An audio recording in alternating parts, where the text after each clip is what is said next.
오늘 우리가 읽을 세 번째 말씀은 베드로전서 5장 6절에서 8절입니다.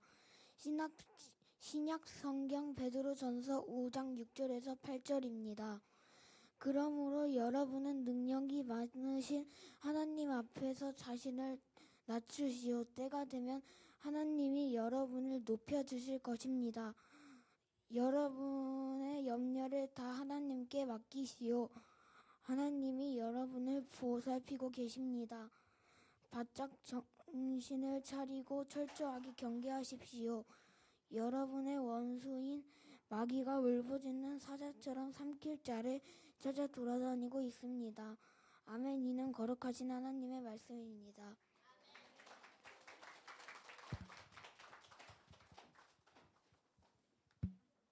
네. 우리 시아가 하니까 시온이가 아멘을 크게 아멘 했어요. 잘 읽었대요. 네, 역시 누나요 누나. 네, 자 오늘 우리 2026년 우리 2월 둘째 주 우리 작은 찬양 예배에 나오신 우리 성도 여러분들을 환영하고 축복합니다. 우리가 매월 둘째 주는요, 작은 찬양 예배로 드리는데요. 작은이라는 단어를 붙인 이유가 너를 믿어 학생부 친구들이 반주로 그리고 또 싱어로 함께 하고 있기 때문입니다. 네, 우리 학생들이 하니까 너무 좋으시죠? 네, 곽 집사님이 할 때보다 좀 조금 더 늦죠? 네. 이게 학생들이 나왔기 때문입니다. 우리 고맙고 감사하다라는 의미로 박수 한번 쳐줄까요? 네, 열심히 합시다. 네, 그리고 이게 아이들이 앞에 나와서 긴장해서 그런 거예요. 이렇게 어둡지는 않아요. 조금 긴장하고 있는 거니까 여러분들이 이해해 주시면 되겠고, 앞으로 막 웃으면서 합시다. 기타 치면서 와 이렇게 찬양하도록 합시다. 자, 오늘 말씀을 시작해 보도록 하겠습니다. 오늘 말씀의 제목은요, 굳게 세워진 공동체입니다. 한번 따라해 볼까요? 굳게 세워진 공동체. 다시 한번 굳게 세워진 공동체. 자, 오늘 말씀을 시작하기 전에 오늘은 오랜만에 게임을 하도록 하겠습니다. 혹시 목사님이 컵타 가져오라고 했는데 우리 친구들 가져왔나요? 가져온 사람은 가져오고 없는 사람은 앞에 있는 거 쓰면 되겠습니다. 네, 자, 내가 컵타 좀 한다 하는 사람 4명? 5명? 4명? 네, 4명 받겠습니다. 자, 네, 그냥 참가해도 됩니다. 네. 자, 나와보세요. 네, 4명만 나오세요. 네, 5개? 있어요? 우리 몇 세트 있어요? 4세트 있어요? 자, 그러면은 우리 학생부는 두 번째 텀에 하도록 하고, 우리 키즈 액트 먼저. 네, 키즈 액트 먼저. 너를 믿어 두 번째로. 네, 자, 3세트인데요. 네, 잠깐만요. 네, 우리 그러면은 노엘이가 이따가 조금만 기다려줄까? 네, 자, 한번 해봅시다. 자, 어떻게 하는지 알아요? 우리 친구. 야, 잠깐만. 야, 니네 들어가. 자, 너를 믿어 나오세요. 너를 믿어. 들어가세요. 잠깐만 들어가. 잠깐만 보류해 주세요. 잠깐만. 네, 저는 당연히 할 줄 알고. 이게 우리 어른들은 잘 모르시는데 학생들은 학교에서 엄청 하거든요. 자, 우리 친구들 키즈 액트 옆으로 잠깐만 옆에서 대기. 자, 너를 믿어. 네. 자, 준비됐습니까? 야, 박시우 뭔가 야, 엄청 잘할 것 같은 느낌이지만 거기 아니래. 숫자가 틀리대. 됐어요? 한번 해도 되겠습니까? 자, 준비 시작.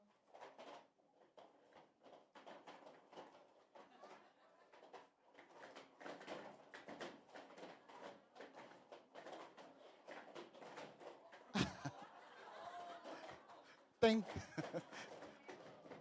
자,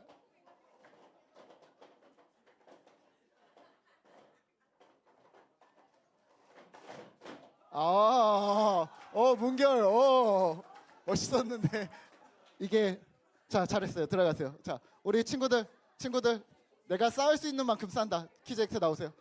네, 나오세요. 네. 그러면 우리 친구들 잠깐 있고 수아랑 예빈이랑 같이 할 수 있어요? 다솔이 예비해서 이게 25초 하더라고요. 우리 친구들이. 그래야 수행평가에 A를 맞는답니다. 네, 한 번 더. 네, 그러면 수아랑 다솔이만 하세요. 네. 자, 그래 노엘이 옆에서 따라 보면서 따라해요. 자, 준비 여기 앞에. 자 똑같이 따라하면 돼. 자 준비. 자 노엘이가 관전 포인트일 수 있습니다. 자 30초입니다. 자 시작.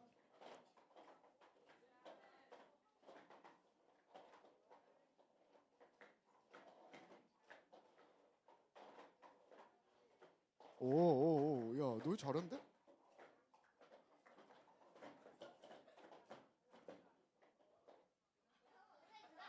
그 다음에 목사님도 몰라.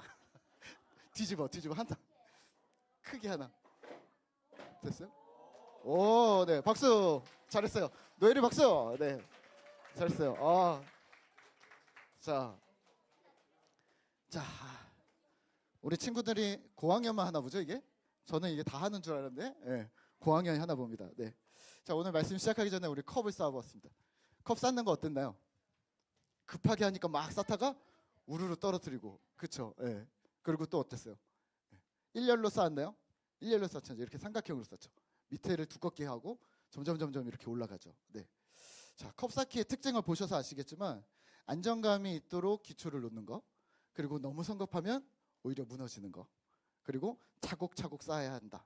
우리가 알고 있죠. 예. 그리고 이게 오늘 우리 친구들이 잘 못해서 아예 시도도 안 했지만 원래는 2명이서 시키려고 그랬거든요. 한 손으로 2명씩 맞춰서. 근데 2명이서 했으면 어떻겠어요? 혼자서 하는데도 이런데. 2명이서 하면 혼자 할 때보다 더 서툴고 어렵고 느리게 하게 되겠죠. 네. 혹시 어쩌면 우리가 오늘 우리가 함께 하고 있는 공동체가 바로 이와 같지 않을까요? 기초가 중요하다는 사실을 알면서도 기초를 못 놓고 정신없이 달려갈 때도 있고, 또는 한참을 달리다 보니까 나 혼자 하고 있는 거죠. 아무도 안 따라오고 있는 거죠. 그래서 지치고, 또 함께 해야 된다 그래서 함께 하려고 했더니 손발이 안 맞고 진도가 안 나가고 그래서 어렵습니다. 교회가 중요하다고 말하고 또 공동체가 중요하다고 하면서도 혹시 우리는 매번 당연한 어려움에 부딪혀서, 예상되는 어려움에 또 부딪혀서 내가 지쳤어요 라고 불평하거나, 또는 공동체가 멈췄으면 좋겠어요 라고 얘기하는 것은 아닌지, 그리고 이런 어려움에 대해서 오늘 성경은 무엇이라 말하는지 오늘 본문을 통해 살펴보도록 하겠습니다. 오늘 우리가 묵상하고 있는 베드로 전서는요, 베드로 사도가 소아시아 지역, 오늘의 튀르키 지역의 교회 공동체에 보낸 편지입니다. 그리고 오늘 5장으로 베드로 전서의 마지막 부분이면서 결론을 이야기하고 있습니다. 베드로 전서는요, 그리스도인들이 어떤 자세로 세상을 살아가야 하는지 2가지를 말합니다. 첫째는 하나님 백성으로 살아라. 두 번째는 이 땅을 나그네로 살라고 말합니다. 자, 이 2가지는요, 전제이면서 사명입니다. 첫 번째는 주님의 백성으로 왕같은 제사장의 역할을 담당하라. 하나님 나라와 이 땅을 잇는, 마치 예수님처럼 너희도 하늘과 땅을 잇는 백성으로 살라는 겁니다. 언제든 하나님 나라에 대해 묻는 자들에게 대답할 것을 예비하며 믿음을 살라는 얘기입니다. 동시에는 나그네처럼 살라고 합니다. 이 세상에서 영원히 살 수 없음을 기억하라. 언제든 떠나도 이상하지 않아. 덕분에 현재의 고통이 영원하지 않을 거야. 현재의 아픔이, 현재의 슬픔이, 현재의 괴로움이 영원하지 않을 거야 라는 위로가 되는 동시에, 또는 너의 재물이, 너의 건강이, 너의 생명이 내가 생명처럼 여기는 이 땅의 어떤 것도 한순간일 뿐이야. 일희일비하지 않았으면 좋겠어 라는 말씀을 우리에게 주고 있습니다. 그리고 오늘 5장으로 메시지를 마무리하면서 목자와 성도의 자세를 충고합니다. 목자는 이렇구나, 성도는 이렇구나. 하지만 기억하실 것은요, 지금 우리는 베드로 전서를 읽고 있습니다. 뭐냐면 이미 주님의 백성이며 왕같은 제사장들인 성도들에게 목자와 성도의 구분은 사실은 무의미합니다. 그러니까 오늘 5장은요, 온 교회를 향해 주시는 말씀임을 기억하셔야 하는 거죠. 혹시 이런 이야기 들어보셨나요? 기러기나 오리와 같은 철새들 이야기. 이들이 이동할 때 어떻게 하나요? V자 모양으로, 우리 사진처럼 V자 모양으로 날면서 이동하는 것을 이미 여러분들이 잘 알고 계실 겁니다. 저렇게 V자 모양으로 하늘 날아간대요. 이유가 있답니다. 새들이 하늘을 날면서 에너지 소모를 최소화하기 위해서라고 하는데요. 예를 들어 펠리컨이라는 새는요, 혼자 날 때마다 이렇게 V자 대형으로 날 때 심장 박동과 날갯짓 횟수가 15% 정도 줄어든다고 합니다. 비행기도 마찬가지인데요. 편대 비행기로 V자로 비행을 하면 연료 소모가 최대 18%까지 줄어든다고 합니다. 연비가 괜찮다는 거죠. 반면에 가장 저항을 많이 받는 자리가 맨 앞자리인데요. 맨 앞에 새가 이 무리의 리더라고 합니다. 그러니까 리더를 중심으로 날아가는데요. 리더가 계속 리더만 할까요? 지칠 때가 있지 않을까요? 그러면 어떻게 되냐면 리더가 힘이 빠지면 그 뒤에 새가 서로 자리를 바꾸어 가면서 무리를 이끌어 간다고 합니다. 또 몇 년 전에 영국에서 연구 발표된 점이 더 있는데요. 도대체 새들이 어떻게 나는가 조금 더 유심히 보았더니 V자로 날 때는요, 앞서는 새와 박자를 맞춰서 낸다고 합니다. 앞에서 펄럭이면 뒤도 펄럭이고 박자를 맞춰서 앞에 펄럭 뒤에 펄럭 펄럭 펄럭 이렇게 하는 거죠. 그러면 난류가 생기고 새들은 감각적으로 그 패턴을 정확하게 알고 추가로 양력을 얻는다고 합니다. 만약에 V자로 날지 않고 일자로 날 때가 있는데요. 일자로 날 때는 어떻게 하냐면 엇박자로 날개짓을 한답니다. 앞에서 내리면 위에서는 올리고 앞에서 내리면 뒤에서는 올린다고 합니다. 그러니까 서로 반대로 엇박으로 해야 이게 일자로 날 때 박자가 맞답니다. 그러면서 균형을 맞춘다고 합니다. 그러니까 오늘 베드로전서 5장의 내용이 어떤 무슨 역할을 강제한다거나 이건 이거예요. 뭐 목자는 이거예요. 성도는 이거예요. 너는 이래야 돼. 이런 게 아니라 직분을 정해주는 게 아니거나 좀 더 다각도에서 보아야 하는데요. 공동체 구성원으로서 그 자리에 들어가 첫 번째 기러기, 두 번째 기러기, 세 번째 기러기로서 내가 해야 할 박자가 무엇인가. 그렇게 함으로써 공동체가 균형을 이루어가는 거죠. 또 동시에 그런 균형을 맞출 때 공동체는 공동체대로 사명을 감당하고 또 개인은 신앙의 유익을 얻게 되는 것이죠. 이런 전제하에 있는 하나님의 백성들은요, 공동체의 리더가 되기도 하고요, 성도가 되기도 합니다. 우리 교회로 말하면 때론 이끄미가 되기도 하고 때론 따르미가 되기도 합니다. 그런 너희는 이 말씀을 하는 거죠. 그런 너희가 지도자의 위치에 올라갔을 때는 본이 되어야 한다. 오늘 2절과 3절입니다. 우리 함께 성경을 읽을까요? 같이 읽겠습니다. 시작. 여러분은 하나님이 맡겨주신 양떼를 잘 돌보십시오. 억지로 하지 말고 하나님의 뜻에 따라 기쁜 마음으로 하십시오. 단순히 봉급을 받을 생각으로 해서는 안 되며 진심으로 양떼를 보살펴야 합니다. 맡겨진 양떼를 지배하려 들지 말고 그들의 모범이 되십시오. 아멘. 당신이 리더의 자리에 서게 된다면 억지로 하지 말고 회사원처럼 하지 말고 누군가에게 강압적으로 하지 말고 진심으로 하는데 어떻게? 모범, 본이 된다는 생각으로 하십시오. 상황에 따라 자리가 바뀌었을 때 누구든 같은 모습이 될 수 있도록 여러분들 서로에게 본이 되도록 하십시오. 여러분들은 서로에게 본이 되고 있습니까?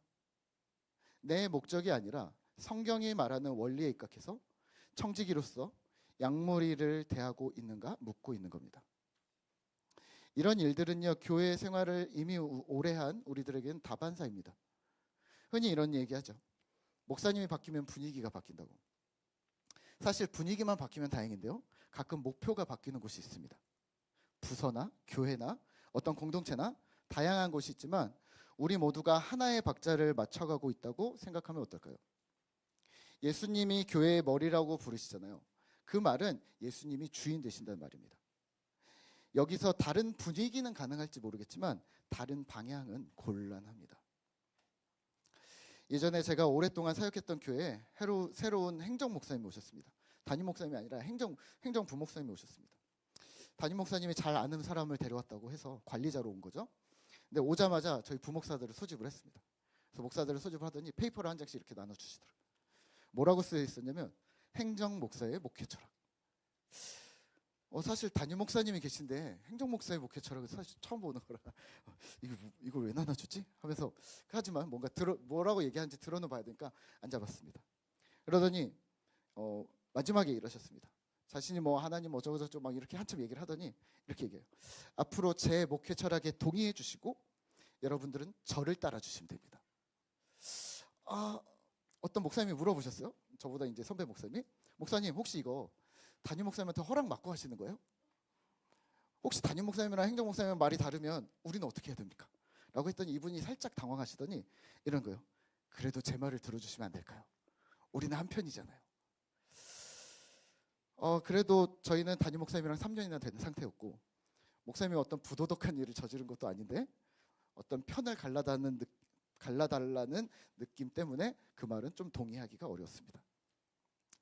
오늘 이런 말씀을 준비하면서 제가 고민이 있었습니다. 아니, 그럼 목사님, 담임 목사 말을 무조건 말을 들으러야 된다는 거야? 뭐야? 또는 아랫사람은 아무 말도 하지 말라는 말이야? 뭐야? 이렇게 생각하시는 분들이 있을 수 있는데요. 근데요, 그런 거 아닙니다. 우리가 서로 리더가 될 수 있다니까요.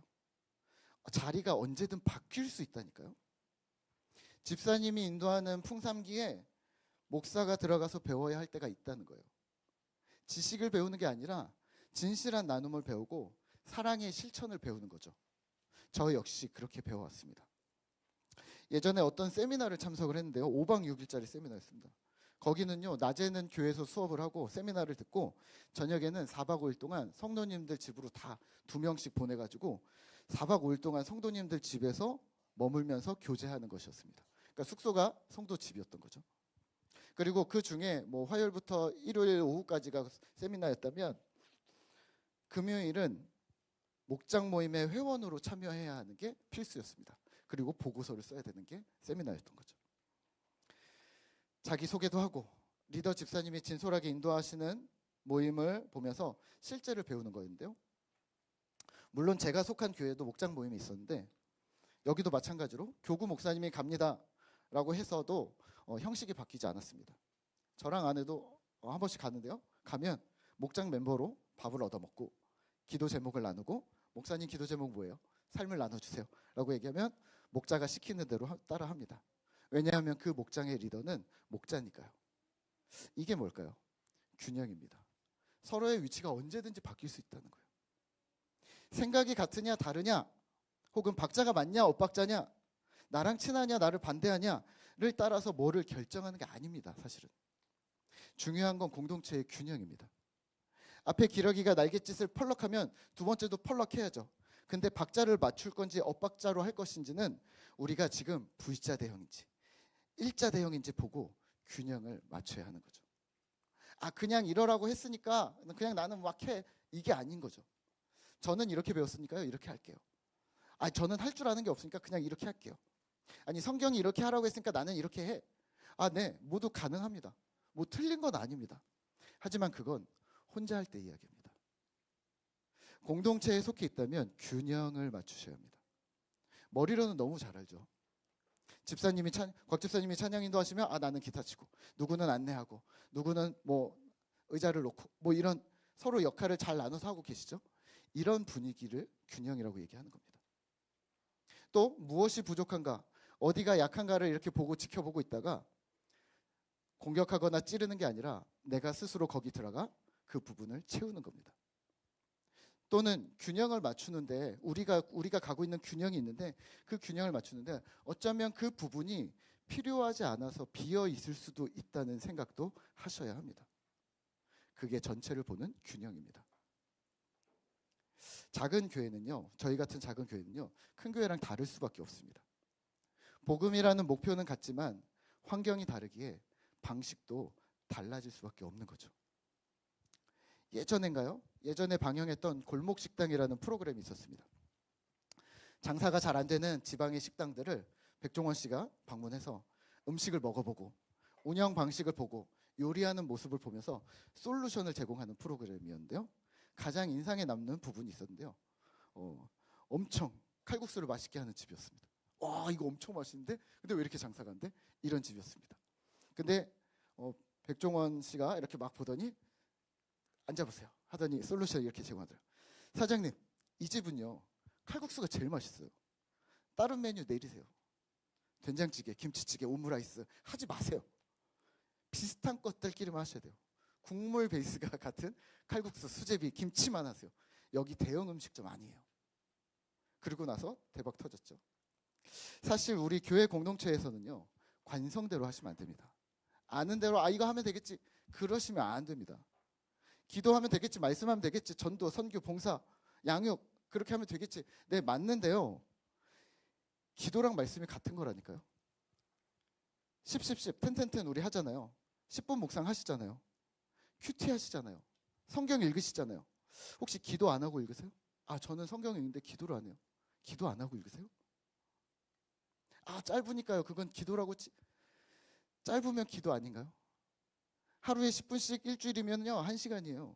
일주일에 1시간 기도하는 사람 없어요. 전도, 선교 같은 거라니까요. 여기서 선교사로 살지 않으면 이 땅에서 화성 동탄에서 선교사로 살지 않으면 어느 날 갑자기 내가 선교사로 변신할 수 없어요. 선교 훈련을 3개월 받고 6개월 받으면 내가 선교사가 되실 것 같으세요? 또요, 봉사요. 봉사는 삶이에요. 제가 오늘 책상을 놨으니까 봉사. 예, 봉사 맞습니다. 하지만 봉사가 삶이 되지 않으면, 봉사가 일이나 업무가 되면 우리는 우리의 일상에서 그리스도의 향기가 되실 수 없으세요. 이쯤 되면 걱정이 됩니다. 공동체를 어떻게 참여하라는 거야? 어려운데? 내가 해야 할 역할을 내가 찾아야 한다는 거야? 오늘 본문에서는 우선 태도에 대해서 설명합니다. 리더의 자리에 설 때, 자리가 바뀌었을 때 본이 된다고 생각하라. 누군가 나처럼 된다고 생각하고 행동해라. 동시에 겸손으로 허리를 동이라고 얘기합니다. 5절입니다. 오늘 성경 같이 한번 읽어볼까요? 5절입니다. 청년들은 장로들에게 순종하며 겸손한 마음으로 서로 섬기십시오. 하나님은 교만한 사람을 대적하시고 겸손한 사람에게 은혜를 베푸십니다. 아멘. 물리적인 청년이 아니라 따르미들입니다. 언제든 자리가 바뀔 수 있는 청년이고 장로들입니다. 공동체 구성원들은요, 리더를 세우고 겸손으로 서로 허리를 동이라, 서로 섬기라는 말입니다. 7절입니다. 같이 읽겠습니다. 여러분의 염려를 다 하나님께 맡기십시오. 하나님이 여러분을 보살피고 계십니다. 아멘. 끊어서 읽지 마세요. 연결해서 읽으셔야 돼요. 보세요. 7절의 염려는요, 갑자기 내 근심 염려를 걱정을 맡겨 그 이야기하는 거 아니에요. 여기는 공동체를 향한 염려라고 보시면 좋을 듯합니다. 지금 계속 공동체 얘기하고 있잖아요. 왕같은 제사장, 나그네, 그리고 교회 공동체 계속 얘기하고 있잖아요. 이 공동체가 제대로 가는 거 맞아? 하나님의 뜻을 이루고 있는 교회 맞아? 아무도 가보지 않은 길을, 누구도 하지 않은 일을 가고 있다면, 그 교회가 그러고 있다면 염려와 걱정만 하지 마시고, 첫 번째 말씀으로 검증하시고, 두 번째 그 길이 맞다면 모든 상황을 주님께 맡기십시오. 만약 그 공동체가 좁은 길을 걸어가려고 하고 있다면 그건 건강한 공동체일 가능성이 높습니다. 8절입니다. 같이 읽겠습니다. 시작. 바짝 정신을 차리고 철저하게 경계하십시오. 여러분의 원수인 마귀가 울부짖는 사자처럼 삼킬 자를 찾아 돌아다니고 있습니다. 아멘. 마귀, 사자, 여기에 집중하지 마시고 첫 번째, 정신을 차리고 철저하게 검증하십시오. 우리 개역개정 성경에서는요, 이렇게 얘기합니다. 근신하라, 깨어라. 교회를 향한 주님의 말씀이니 공동체를 향한 명령이라고 보시면 좋겠습니다. 근신이 뭘까요? 근신은 1차적으로 술 취하지 않다, 맑은 정신을 유지한다라는 뜻입니다. 하지만 단순히 정신이 맑아 이런 정도가 아니라 세상에 취해서 이생의 자랑, 안목의 정욕, 육신의 정욕에서 정신을 차리라는 말입니다. 지금 그걸 고민하고 있을 때가 아니라는 말입니다. 하나님의 통치 아래 나의 생각과 말과 행동이 있는가 점검하라는 말입니다. 두 번째, 깨어라도 마찬가지입니다. 졸음이 오는데 조금씩 깨보자, 야 천천히 깨, 일어나, 이런 의미가 아닙니다. 당장 지금 일어나 파수꾼의 자리에 복귀하라는 말입니다. 여기서 근신과 깨어라는 원문의 뉘앙스는요, 부정과거 형태로요, 단번에 해야 한다는 말입니다. 천천히 정신 차려도 돼, 천천히 깨어도 돼, 점점 자라나는 거지, 이런 이야기 하는 게 아닙니다. 오늘 공동체를 향한 메시지에서는요, 근신하라 당장, 깨어라 당장, 단호한 한 번의 바뀜을 말하고 있습니다. 반쯤 깬 상태에서 공부하지 않잖아요. 그렇죠? 반쯤 눈이 감긴 상태에서 회사 가세요? 그러지 않잖아요. 정신이 아직 안 들어온 상태에서 운전하시지 않잖아요. 그런 겁니다. 말씀을 맺겠습니다. 넷플릭스 드라마 중에 요즘에 우리가 미디어 제자도 하고 있으니까 네. 이 사랑 통역 되나요? 라는 드라마가 있습니다. 제가 이제 시작해서 한 3분의 1 정도 봤는데요. 네. 극 중에 있는 인물이요. 통역사로 나온대요. 아, 나도 통역사인데 하면서 감정이입을 하면서 보고 있습니다. 근데 영어, 불어, 일본어, 중국어 엄청 저 사람은 넘사벽이다 이런 생각을 하는데 그 사람이 아주 언어에 능통한 통역사로 나옵니다. 근데 이 사람한테 가까운 스승 같은 사람이 이렇게 물어요. 주인공에게 물어봐요. 주호진, 세상에 언어가 몇 개나 있는 줄 알아? 이 통역사한테. 근데 이 사람이 가만히 있어요. 생각하다 대답을 못해요. 여러분들은 몇 개인 것 같아요? 세상의 언어가. 저도 예전에 한번 하지 않았어요? 한 200개, 300개 될래? 270 뭐 이렇게 해봤는데요. 그때 이게 아니었죠. 찾아봤더니 7,000개 정도 된답니다. 네, 그 중에 한 30%는 멸종 위기에 사멸 위기에 처해 있고 7,000개 정도 된답니다. 근데 여기서 이제 주인공이 대답을 못합니다. 대답을 안 하는 건지 못한지. 근데 이 선생님이 이렇게 얘기합니다. 야, 세상에 언어가 몇 개나 있는지 알아? 사람 수만큼 있어. 70억 명이면 70억 개가 있어. 왠지 알아? 그게 왠지 알아? 다 자기 말만 해. 서로 말이 안 통해. 한국 사람인데 한국말이 안 통해. 부부가 부부끼리 말이 안 통해. 엄마랑 아들이랑 말이 안 통해. 아빠랑 아들이랑 말이 안 통해. 통역이 필요한 거 아니야? 혹시 진짜 통역이 필요한 거 아닐까요? 오늘 우리가 그렇지 않나요? 공동체 안에 있으면서 자기 말만 합니다. 자기 생각을 바꿀 생각이 없습니다. 다른 사람의 이야기는 들리지 않습니다. 혹시 진짜 통역이 필요한 걸까요? 겸손은요, 듣는 겁니다. 경청이라고 하죠. 듣는 겁니다. 다른 사람의 입장에서 이해하는 겁니다. 풍삼 초척기에서는 이 이야기를 자기 중심성이라고 말합니다. 주님보다, 성경보다, 공동체보다 더 앞선 나의 생각, 자기 중심성입니다. 부탁드리기는 우리 꿈터 공동체가 통역이 필요한 공동체가 아니었으면 좋겠습니다. 하나님이 주인 되시는 교회, 말씀이 중심이 된 공동체가 되기를, 그렇게 주 안에서 굳게 선 공동체가 되기를 기도하겠습니다. 우리 이 시간에는요, 우리 베드로의 고백 우리 함께 찬양하도록 하겠습니다.